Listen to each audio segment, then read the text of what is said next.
Alhamdulillahirabbil alamin wassalatu wassalamu ala asyrofil mursalin sayyidina maulana Muhammadin wa ala alihi wa sahbihi ajmain amma ba'du. Ingkang sangat kula hormati niki wonten Habib Nabil, semua keluarga besar Habib Muntir, semua min usulihi wa furuhi sedanten ingkang kula hormati. Ingkang terhormat Habib Ahmad Bahar, Habib Ja'far Al-Attas, niki wonten Profesor Nazaruddin, wonten Pak Muzani, wonten Mas Nusron sedanten ingkang kula hormati. Yang spesial, saya ini punya dua permintaan. Satu, jangan diundang lagi. Dua, saya minta maaf kalau yang ingin ngundang, mohon nggak usah diteruskan. Saya akan cerita yang ilmiah. Saya terima kasih tadi sama Habib Abdullah bin Ja'far sama Ustadz Hasan Saifur Rijal. Begini, kenapa saya banyak dikutip para narasumber? Karena saya ini jenis kiai yang otoritatif. Jadi saya ini karena nggak menteri, sehingga kalau belajar itu serius sekali. Ya alhamdulillah ini ada Pak Muzani, orang yang bisa ngelantik seseorang jadi presiden, masih punya utang satu, bisa nggak ngelantik kita jadi ahli surga? Begini deh, kalau cerita ilmiah, nanti saya baca hadisnya. Ada kelebihan kita jadi manusia itu justru karena ketidaktahuan kita. Kita tentu hingga detik ini tidak melihat surga langsung, tidak melihat neraka langsung, apalagi melihat Allah Subhanahu wa ta'ala. Tapi selalu ada teori, dan ini dibenarkan oleh semua ulama, karena ini nas itu mansus. Dan itu diantara kelebihan Rasulullah SAW adalah diutus kafatal linnas, untuk semua orang. Sehingga ada orang ditanya, dengan apa kamu tahu kalau Tuhan itu satu? Orang ini dengan enteng menjawab, innal isnaini, angka 2, 3, 4 dan seterusnya, nisbatu dzalika ilal wahid nisbatul far'i ilal asli. Jadi segampang itu nerangkan ayat qul huwallahu ahad, Allah itu satu. Karena angka itu 2, 3 sampai 1 miliar 1 triliun, nisbatu dzalika ilal wahid nisbatul far'i ilal asli. Semua itu asal usulnya satu. Begitu juga begitu gampangnya Syekh Nawawi Al-Bantani menerangkan kenapa bismillah itu dimulai ba. Huruf hijaiyah kan alif, tapi kalau bismillah dimulai dari satu ba. Ba itu ada titik satu. Anda gambar kambing, gambar apa saja, gambar Anda entah baik entah jelek, itu tetap dimulai satu titik. Nah satu titik ini disebut nuqtatil wujud, asal usul wujud. Sebab itu kitab I'anatul Thalibin, tadi Habib Nabil cerita sanad-sanadnya Mbah Mun. Sebetulnya kalau boleh angkuh, yang berat cerita itu saya, karena kitabnya milik saya. Tapi beliau tak kasih terus cerita, ya alhamdulillah ada penyambungnya gitu. Nanti tak kasih lagi beliau. Ya memang yang paling berat beliau karena turunannya itu. Tapi kitabnya dari saya, jadi ya satu-satu. Kitab I'anatul Thalibin itu dikarang oleh ulama top, namanya Sayyid Abi Bakar Syato. Beliau punya murid yang sangat terkenal di Indonesia, namanya Syekh Mahfud At-Turmusi. Syekh Mahfud ini punya murid, diantaranya yang paling terkenal tentu Mbah Hashim sama Mbah Ahmad Dahlan, pendiri Muhammadiyah. Jadi kemudian kitab I'anah ini populer sekali untuk menerangkan fikih-fikih di Indonesia. Termasuk cerita bahwa wujubul jihad itu wujubul wasail lal maqasid. Jadi jihad itu wajib, itu wujubul wasail lal maqasid. Sama cari di sarai. Sekiranya dakwah itu bisa tidak dengan jihad, dengan pengajian kayak Majelis Rasulullah, kayak Majelis Nurul Mustafa, kayak kiai kampung, itu sudah cukup karena sudah isolul maksud, orang sudah menjadi kenal Allah Subhanahu wa ta'ala. Sebab itu ketika Sayyidina Ali diutus di beberapa peristiwa termasuk di Khaybar, Sayyidina Ali didhawuhi la ayyahdiyahu bika rajulan wahidan khairun laka min humrin na'am. Ada satu saja yang Islam karena kamu itu lebih baik daripada kemenangan. Nah, kemudian ini supaya otoritatif menghormati masjid ini, Masjid Istiqlal, masjid yang luar biasa bersejarah. Saya baca keterbatasan kita, tapi ini menjadi kelebihan. Ini hadis di Shahihul Bukhari. Nanti sebagai cirinya saya tinggal supaya ini tadi otoritatif tadi, supaya semuanya pakai sanad. Ini hadis dari Shahihul Bukhari, sehingga Anda tidak perlu tanya ini sahih apa enggak, karena ini di Shahih Bukhari ikutnya. Nomor hadisnya itu 6408. Monggo kalau mau dihafal. Biasanya jenengan kan hanya hafal Arba'in Nawawiyah. Ini hadis ini nomor 6408. ada keterbatasan yang akhirnya menjadi kelebihan kita, yaitu kita tidak tahu Allah Subhanahu wa taala. Suatu saat para malaikat ditanya, apakah mereka yang membaca tasbih di sini, misalnya di Istiqlal ini, ngerti saya? Kata Allah. Kata malaikat, tidak tahu. Fayaqulu hal ra'auni. Qal fayaqulu la wallah ma ra'auka. Qal fayaqulu kaifa la ra'auni. Yaquluna asyadda laka ibadatan wa asyadda laka tamjidan wa aktsara laka tasbihan. Andai kan manusia itu ngerti engkau ya Allah, maka tasbih mereka ini akan lebih dari kita. Saya beri contoh, ini terutama untuk zuriyah Rasulullah SAW. Nabi itu manusia, basar, tapi lakal basar. Nabi ketika muji Allah Subhanahu wa taala ini supaya kalau sholat jangan hayati. Misalnya pertama muji begini, lakal hamdu mil'us samawati wa mil'ul ardi. Kebanyakan di Jawa memang baca pakai rofaknya mil'u, tapi di beberapa sanad dibaca mil'a, itu urusan i'rab lah. Engkau itu saya puji seluas langit dan bumi, seluas langit dan bumi. Seluas langit dan bumi itu enggak keren, karena langit ini tetap maksurah, as-samawat ini apapun luasnya langit itu tetap terbatas. Bumi apapun luasnya juga terbatas. Apa yang diteruskan oleh Rasulullah SAW? Wa mil'u ma syi'ta min syai'im ba'd. Dan pujian saya ini ya Allah sesuai kehendakmu, sejumlah kehendakmu, karena ini yang tidak terbatas. Begitu juga ketika Nabi dengan keterbatasan sebagai manusia, bukan sebagai Habibullah, atas nama manusia. Nabi itu punya dua sisi, kadang sebagai bashar, kadang sebagai Habibullah. Dan sama-sama penting untuk mengawal Islam ini. Saya ulang lagi, sama-sama penting untuk mengawal Islam ini. Ketika Nabi sebagai bashar ngendikan begini, la nuhsi Allahumma lakal hamdu hamda yuwafi ni'amaka, misalnya pakai mukhatab, wa yukafi mazidak.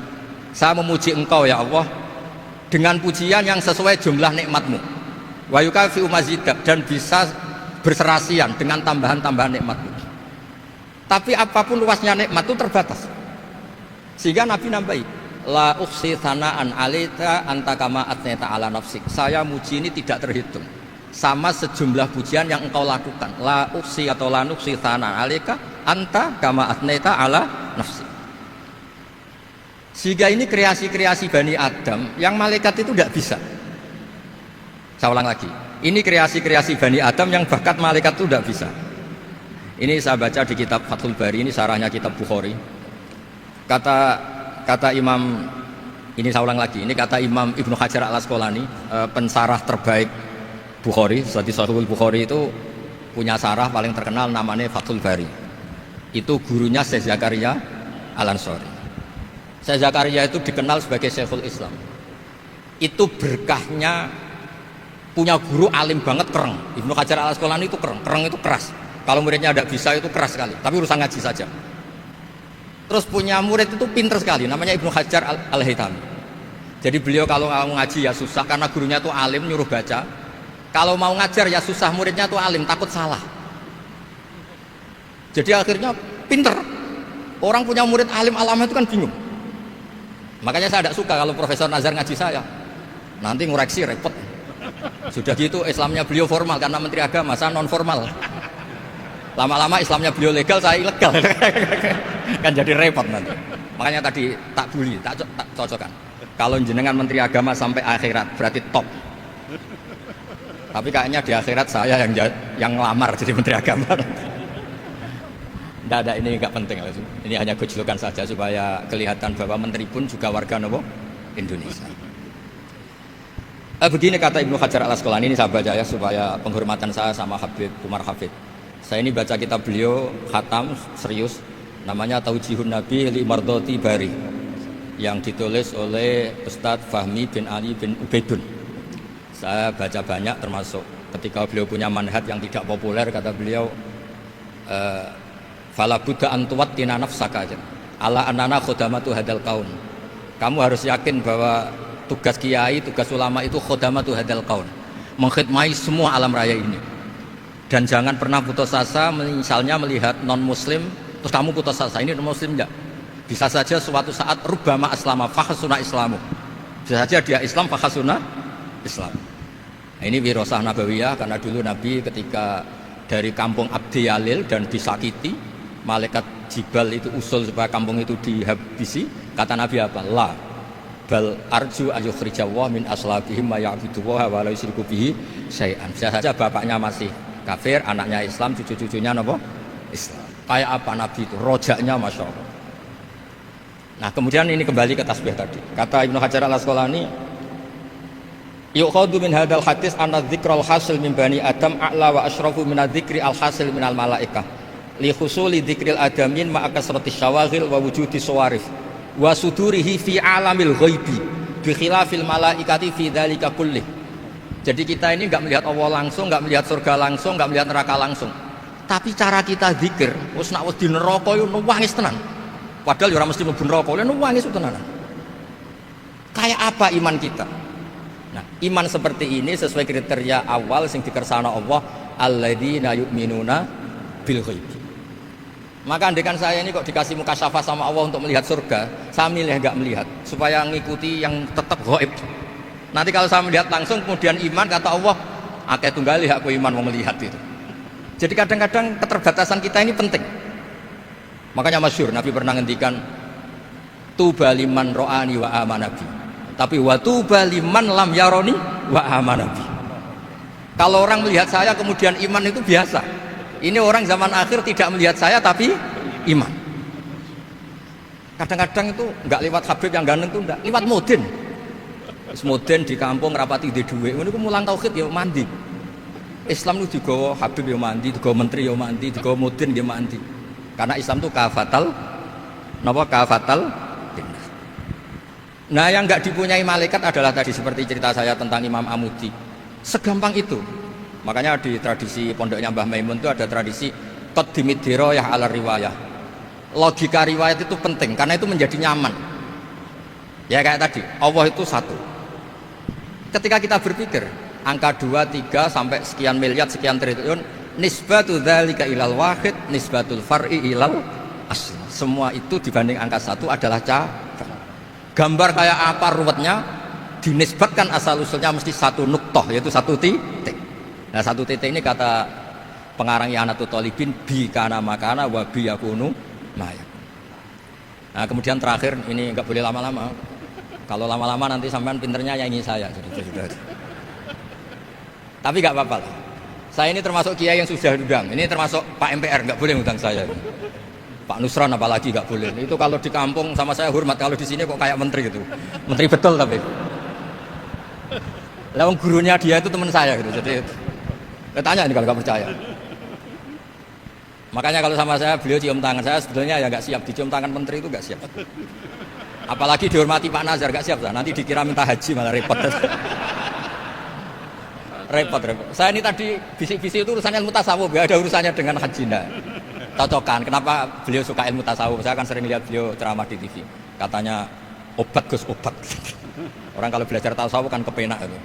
Kayak wis ahli swarga kan kepenak di tasawuf itu kan mangga. Sekarang saya cerita tentang ini karena bidang yang saya tekuni. Ada kitab tentang ulumul Quran namanya Al-Mufradat fi Gharibil Quran. Dikarang oleh Ar-Raghib Al-Aswihani. Ini kitab luar biasa. Di situ hanya cerita lafat-lafat per kata. Saya tadi sebelum kesini ngajar dulu di pondoknya Beki, Baitul Qurannya Pak Kures. Karena memang saya termasuk pengajar di sana.